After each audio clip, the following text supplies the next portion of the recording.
I think most people can agree with this. My gosh, dude, I'm like struggling to speak. This is from, again, Cassandra McDonald. You can see the nice Timcast logo in her profile up here. Again, she's somebody who is a lot more middle of the aisle. I think she's slowly been moving to the right wing over time. But she, I think, would self-identify as a libertarian or a right-leaning libertarian, one that would be like in the Dave Smith comics kind of world, the not open border libertarian. But this is also in the mega Big Tent, right? This is a transgender individual or a non-binary, whatever you want to call it, cross-dresser, fill in the blank. And this is what gets cheers from people like Cat Turd and those on the right who just simply are the Christless conservatives who it's hard to, I guess, even articulate outside of the fact that they just hold maybe classical liberal values and they don't hold and they oppose progressivism as it is formed in the left wing, but they will support this when the Christian right clearly does not support stuff like this. And this is what you get when you have these issues with big tent conservatism. So just to make it even more screeching, I'm going to play this minute segment here because it is so unnerving. It's so weird. It's so mental illness. It's so cringe. But this is honestly a step further from, I guess, what would you call that? The Blair White. Blair White does as much as he possibly can to pass as a female and gets cheered on by those in the conservative movement simply because he will then in turn call out other transgenders. It's just one of those things where it doesn't make sense. It's like, wow, we got a good one. It's like, what does that even mean? It's like, what is the principle then, right? Like they can be transgender, but as long as they support Trump, it's fine. It's like, it's really no principle. And I think that speaks to the mega occultism that isn't as bad as what exists on the left, but I think does exist in some form. So let's go ahead and play this. Apologize for keeping it on screen so long. Hey y'all ladies and gentlemen, I'm Lady Maga USA and this is Sunshine and Sparkles in 1 minute. Let me put on my lip gloss. Y'all, we all want to look our best, but so often we make ourselves look real ugly. Y'all want to know why? It's from complaining. Ain't nobody looking their best when they're complaining. I want to look as pretty as a butterfly landing on a magnolia covered in sunlit dewdrops. But I only look that way if I'm talking about something I love or something I want. I also look great when I'm talking about possibilities or solutions to problems instead about what's going bad. Pay close attention to what you're talking about. If you're complaining, you look as ugly as a June bug squashed on a windshield. But if you're talking about what you love, possibilities, or solutions, you're just gonna look. See, I don't even need to play the rest of it, right? Like that's just like, it's just sad, right? And also, good call. I literally have like peppermint gum right here. Thank you very much. I appreciate it. Hopefully it helps. I think I'm gonna have to like start looking at things to like take care of my voice because now that I've been doing this a bit more, especially with the Saturday episode with jar openers and Whirl. This happened on my last show too. Like at the last 30 minutes, I was struggling to like keep going. I'm like, dude, what's wrong with me? I appreciate it though very much. But this is what falls under the mega umbrella, right? This is, I think, what speaks to a lot of people who are really kind of disenfranchised with the fact that they're spreading the big tent so big, it makes a lot of, you don't even have to go to the full dissident right. We'll just keep it to the Christian right. You tie this in, you tie the abortion stuff in, and they feel uncomfortable voting for Trump because all of this still fits in underneath the MAGA camp.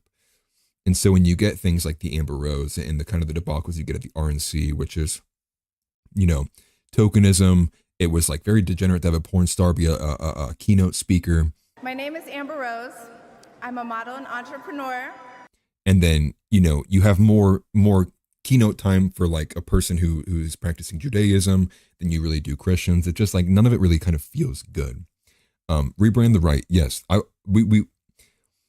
think inevitably after Trump, because Trump has essentially captured the current GOP and the Republican Party, there will be, whether it's I doubt a third party by any means, but I think the Republican Party will be captured once again, whether it's during the Trump presidency by the Groyper crowd, or it'll be shortly afterwards, given the lead up to the election, in 2028.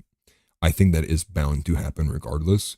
And I've been somebody who's been saying this for quite some time. I mean, one of the opening kind of instances that even speaks to this, if everybody remembers what happened during Calendargate, you had a huge break on the right where people were like, what is this, dude? And you have these big arguments between like the redheaded libertarian and CCG Bryson and a lot of other people like Sovereign Bras, again, another person who's now becoming a bigger figure. He's, a regular guy on the Whatever podcast. Andrew Wilson also had the same kind of come up off of the Whatever podcast. Christians who have their own kind of platforms that speak to this. And that's where it became really apparent that a lot of people in the MAGA movement are actually libertarians who have been disenfranchised, who want to uphold 2012 liberal values, but then wear the skin suit of republicanism. And I think that does the Republican Party a huge disservice. And at the macro, most people see that, and that's how you get the Susan Wiles saying, well, we can't win on conservative values. And maybe it's true. Maybe the majority of people are in this bend, and I would imagine they probably are in the bend of the libertarian right-leaning liberals. They think they're Republicans, but they're not. They're simply just, holding classical liberal values from 2012. And it's unfortunate because it does make the makeup of the party like too big and it's all nothingness, which I think is why you generally see so much reactionary content come from the right rather than the left. And again, the left is always on the offensive, the right is always on the defensive, and I think these things are what needs to be changed. Again, that could be changed if the Trump campaign took a slightly less moderate approach and was a lot more forward and on the offense with things such as like, when we're going to also ensure that these mass deportations happen in this and this and this. And we're also going to ensure that there is a federal abortion ban, this and this and this. We're also going to, and doing the big ask kind of ideals. And that would put you in the offensive, because if you came forward within a federal abortion ban, which I think is one of those issues where it depending on the makeup of the constituency in each state, that is a win or lose issue, right? It's a very predominantly owned one by liberal white women. Not liberal white women, liberal women in general, single liberal women in general, who vote at a disparity rate of 68% leftward. And so in any kind of these smaller regions, that an issue such as that can be win or lose. It kind of forces you the pendulum one way or the other. So all in all, very unfortunate, but to speak to, it's not just immigration. It's not just the campaign managers. It's not just Israel. It's everything, right? There's so many aspects about what MAGA is, and not even just MAGA, the current iteration of the Republican Party, that is so far removed from conservative values. And thus, those who are on the Nick Fuentes' side, those who are on like the Christian right side, like I feel it's like a responsibility to then attack it from the right and be like, no, we can't do this. And then in turn, it disenfranchises a lot of people. All in all, though, I think as it sits currently, everyone can still sit here and go, we have to vote for Trump no matter what, because obviously the opposition is clearly a throwaway vote, and that will be voting for your own destruction.